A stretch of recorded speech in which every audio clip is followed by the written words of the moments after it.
Buen día, bienvenido a los problemas que vamos a realizar o a los ejemplos de ejercicios de pérdidas de carga por fricción. En este tipo de problemas van a encontrar sistemas principalmente de tuberías individuales, de tuberías múltiples y voy a abordar cómo sería un ejemplo para sistemas de tuberías individuales.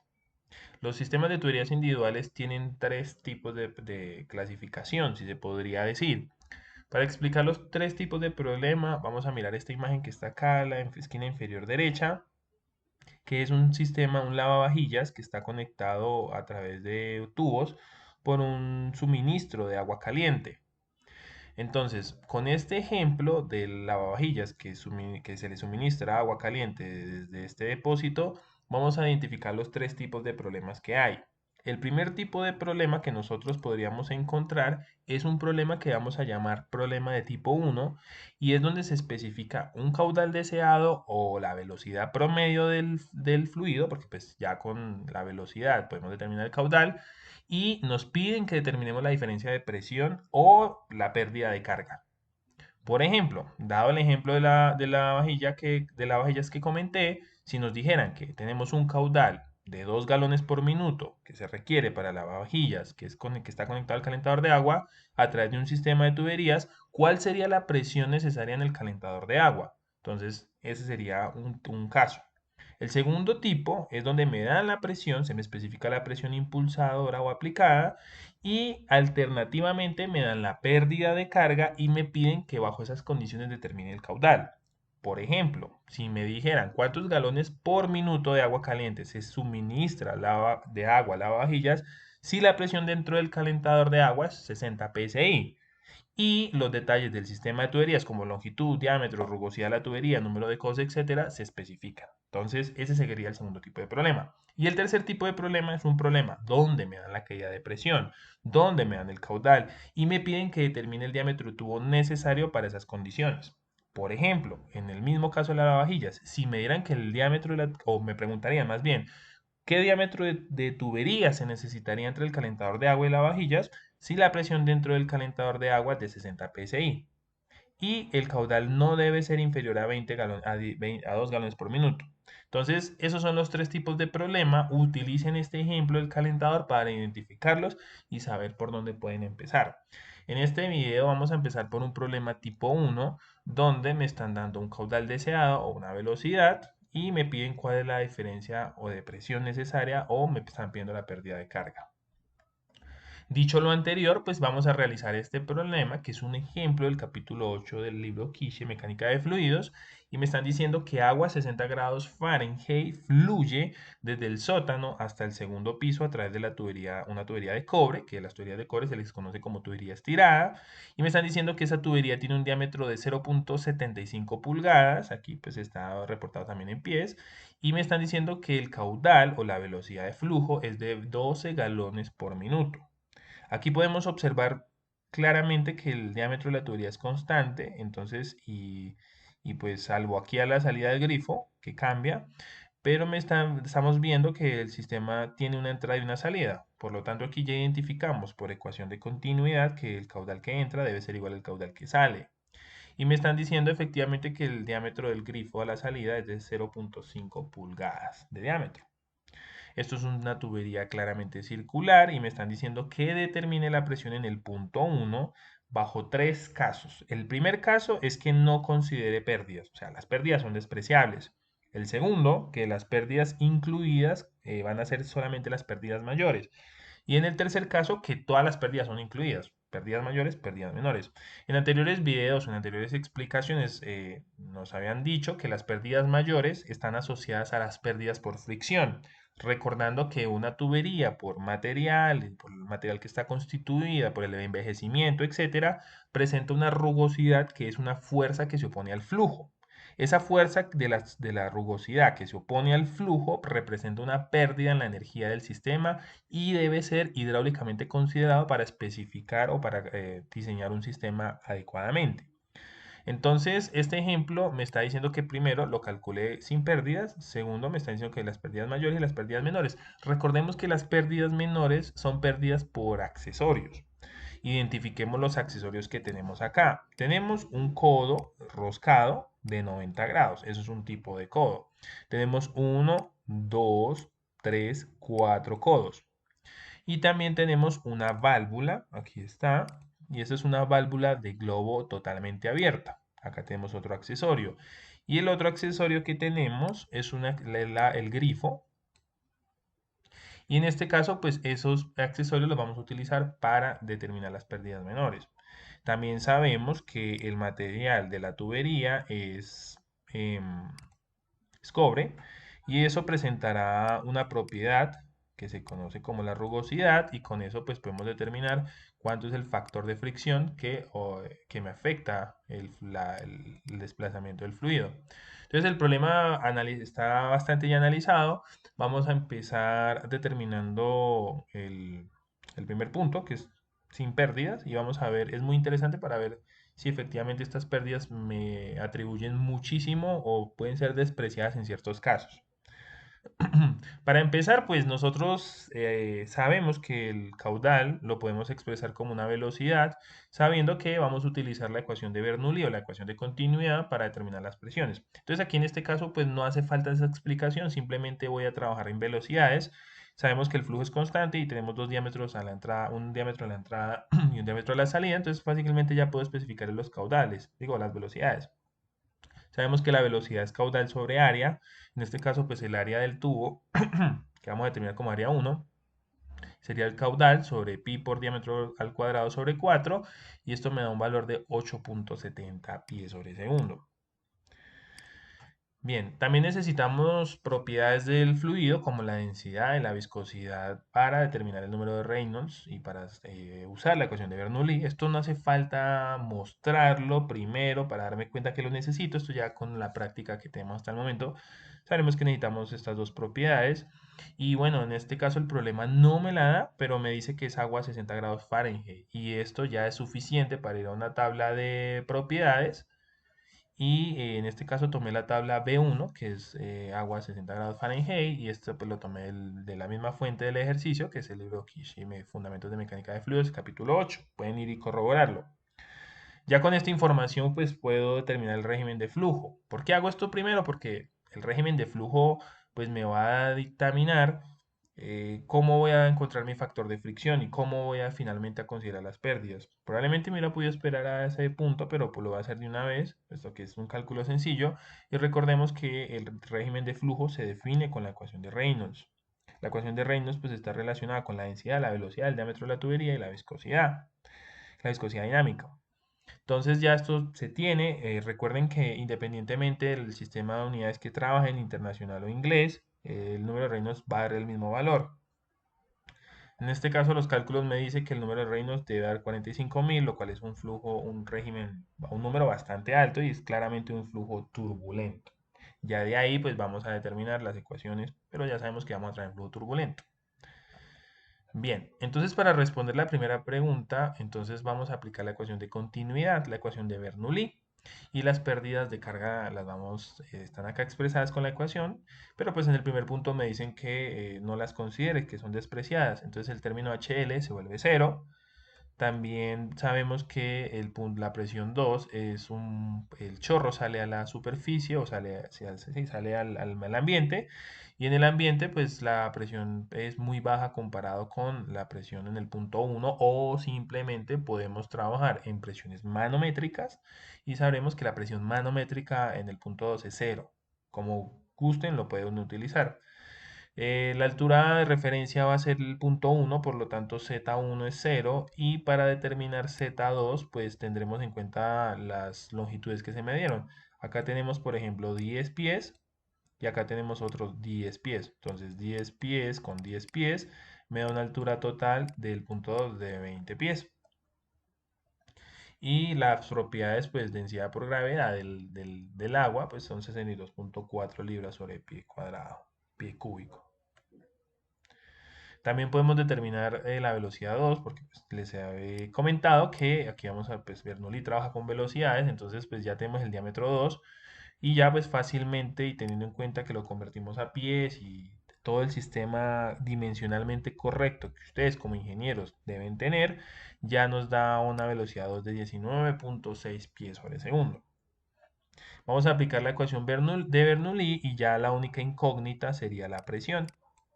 Entonces, pasando y manejando la fórmula, me queda que la presión 1 es igual a esta expresión. Esto ya es del despeje, que ninguno va a tener ningún problema.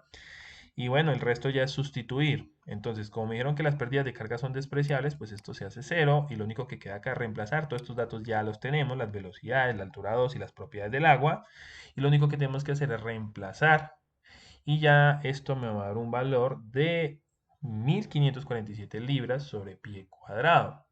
Estas unidades de presión pues las podemos pasar a libras sobre pulgada cuadrada y pues ya aquí solamente es dividir sobre 12 al cuadrado, que es la conversión de pulgadas a pies o de pies a pulgadas. Y esto ya me da un valor de libras sobre pulgadas cuadradas, que son lo mismo que un PSI. Y esto me da un valor de 10.7 PSI. Esa es la pérdida que sufre el sistema entre el punto 1 y el punto 2, sin considerar pérdidas por fricción ni pérdidas menores. Bien, entonces ahora vamos a pasar a la parte B donde me dicen que considere que las únicas pérdidas en este sistema son las pérdidas mayores. Recordemos que las pérdidas mayores pues están asociadas a las pérdidas por fricción. Entonces, esta es la expresión para las pérdidas mayores que me queda en función del factor de fricción, la longitud del sistema, la velocidad en la tubería, el diámetro y dos veces la gravedad. Entonces, para este caso, la rugosidad la necesitaré, puesto que voy a aplicar las ecuaciones de Colebrook para determinar el factor de fricción. Ya nos vamos a dar cuenta más adelante. Entonces, necesito consultar la rugosidad del cobre o la tubería estirada.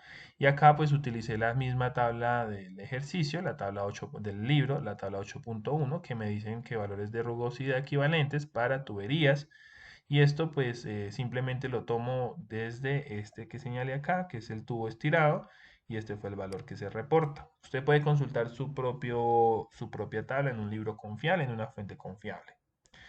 Bien, como ustedes se van a dar cuenta más adelante, en el diagrama de Moody o en la ecuación de Colebrook, lo que me piden es la rugosidad relativa. Recordemos que la rugosidad relativa es la rugosidad dividida en el diámetro. Por lo tanto, aquí realicé pues esa conversión o ese cálculo, dándome un valor de 8 por 10 a la menos 5. El número de Reynolds ya lo habíamos especificado, que era de 45.000, y en este caso pues puedo aplicar dos métodos, el método gráfico o el método analítico. En este caso voy a utilizar la ecuación de Colebrook, que es bastante utilizada, y pues vamos a resolverla. En algún curso de mecánica de fluidos, o usted lo puede hacer iterando, y es simplemente resolviendo esta ecuación de forma manual. En este caso, pues yo la resolví con un solver, lo puedes hacer de la manera que tú quieras, y en este caso se obtuvo un valor de 0.02166. Si ustedes no recuerdan cómo hacer el solver o quieren, pues acá pueden, o si no, pues pueden adelantar el video. Entonces les voy a mostrar rápidamente cómo lo hice.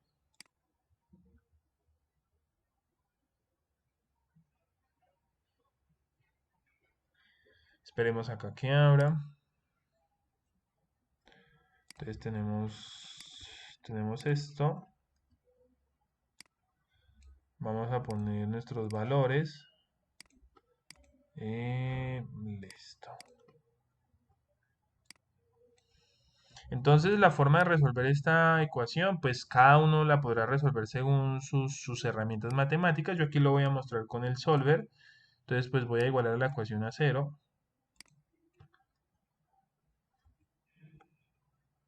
Voy a decir esto. Listo. Entonces igualé la ecuación a cero y simplemente pues me voy a preguntar cuál debe ser el valor de f del factor de fricción para que esta ecuación de cero. Entonces aquí voy a poner el factor de fricción y aquí voy a poner la función igualada a cero. Repito, esto lo puede hacer cada uno a su gusto ingenieril. Entonces voy a poner la ecuación, me dice que menos 2 por el logaritmo, esto es un logaritmo en base 10, de la rugosidad relativa, que en este caso acá la tengo. Me la deja ver, espérate.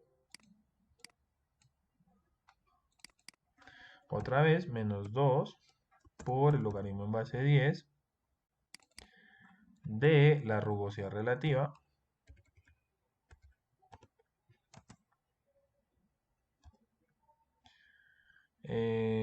sobre 3.71 más 2.51 sobre el número de Reynolds, que es 45.000, por la raíz cuadrada del factor de fricción. Aquí tengo que va con los paréntesis, cierro este y cierro este. Y esto es menos 1 sobre la raíz cuadrada del factor de fricción. Listo. Entonces, como acá me pone error de división de 0 porque pues acá no puse nada, entonces voy a poner un valor de arranque. Y pues ya lo único que hago es hacer un solver y preguntarle al Excel que cuánto debe ser el valor de f para que esta función me dé igual a 0. Y acá tenemos el valor que les reportaba, 0.022166. Pueden hacer con una integración manual, sustituyendo en f, recalculándolo. Es digamos, una desventaja de esta ecuación, que es una ecuación que está implícita, pero en este caso, pues lo hice con un solver muy sencillamente. Este valor también puede ser corroborado a través de un diagrama de Moody, aunque el diagrama de Moody pues, es la misma ecuación de Colebrook calculada. Entonces, en este caso, pues acá les presento el diagrama de Moody, es un poquito más complejo, puesto que para mi gusto hay más imprecisión porque la lectura es sujeto al ojo y pues el ojo puede ser muy relativo para una persona, puede que uno lo vea un poquito más a la derecha, un poquito a la izquierda. Sin embargo, aquí les muestro tentativamente cómo lo podrían hacer. La rugosidad relativa y el número de Reynolds ya está especificado, entonces en el eje de las abscisas vemos el número de Reynolds, en el eje de las ordenadas el factor de fricción y la rugosidad relativa. Lo único que tenemos que ver es dónde se intercepta nuestra rugosidad relativa con nuestro número de Reynolds. Nuestra rugosidad relativa es de 8 por 10 a la menos 5, entonces tentativamente estaría acá entre estos dos valores. A ver si lo señalo. Se estaría entre estos valores, entre este rango, entonces sería aproximadamente como acá. Entonces tendríamos que hacer la curva así y llevarla hasta acá. Y tendríamos que interpolarla, o interpolar, bueno, sí, es una interpolación, tendríamos que interceptarla con el valor de Reynolds de 4.5 por 10 a la 4, porque esa es la escala que más o menos nos ofrece acá. Y tendríamos que trazar dónde se intercepte con esta curva. Obviamente, disculpen acá que la haga tan chueca, tan torcida, pero más o menos es para que tengan una idea de cuánto tendría que darle. Entonces, intercepta el número de Reynolds con la curva de rugosidad relativa y donde se corten aproximadamente, ahí se lee el factor de fricción. Y eso les tendría que dar un valor de 0.02166. Como tiene tantos decimales, pues es muy complejo que uno llegue a ese mismo valor. Por lo tanto, pues recomiendo hacerlo por el método analítico, que es utilizando la ecuación de Colebrook o la que usted quiera. Pero esto es como para más o menos indicar. Igual estos valores del diagrama de Moody salen de la misma ecuación de Colebrook. Entonces, o de las ecuaciones dependiendo del régimen que yo tenga. Entonces, pues ahí cada uno les recomiendo que revise esta parte. Aquí, pues disculpen que la curva la haya hecho como tan torcida, pero es más o menos como la lectura del diagrama. Bien, entonces con ese factor de fricción ya vamos a determinar las pérdidas mayores, entonces ya acá todo está dado, lo único que me falta es la longitud del sistema total, donde digamos la tubería presenta estas pérdidas, y como la tubería es toda de cobre, pues entonces vamos a sumar todas las longitudes, que serían 15, más 10, más 5, más otros 10, más 10, más 10. En total esto me va a dar 60 pies si no estamos mal.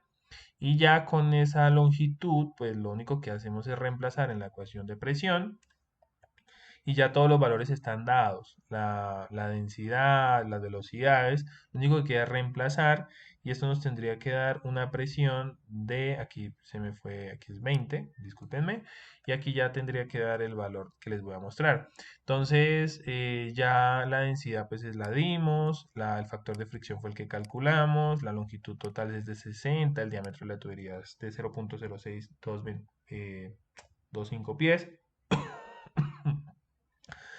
la velocidad de, oye, ya la tubería ya la habíamos dado, y pues ya esto solamente es reemplazar, muchachos, y nos da una presión de 3073,65 libras sobre pie cuadrado. Y pues para pasar las libras sobre pulgadas cuadradas, convertimos los pies cuadrados a pulgadas cuadradas, y ya esto nos da un valor de 21,34 psi.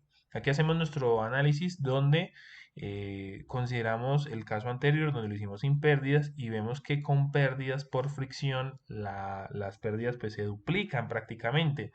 Entonces vemos que debido a la fricción se aumenta en 10,6 eh, las pérdidas por carga. Entonces esto pues es un claro ejemplo que las pérdidas por fricción son bastante influyentes en un sistema hidráulico. Si usted diseña un sistema de tuberías teniendo en cuenta que no hay pérdidas por fricción, realmente el sistema le va a quedar enérgicamente insuficiente, puesto que no va a obtener el caudal que quiere y el sistema no va a tener la misma potencia o va a tener la misma fuerza para transportar el agua hacia la salida. Entonces es muy importante el factor de las pérdidas por fricción, el factor de fricción.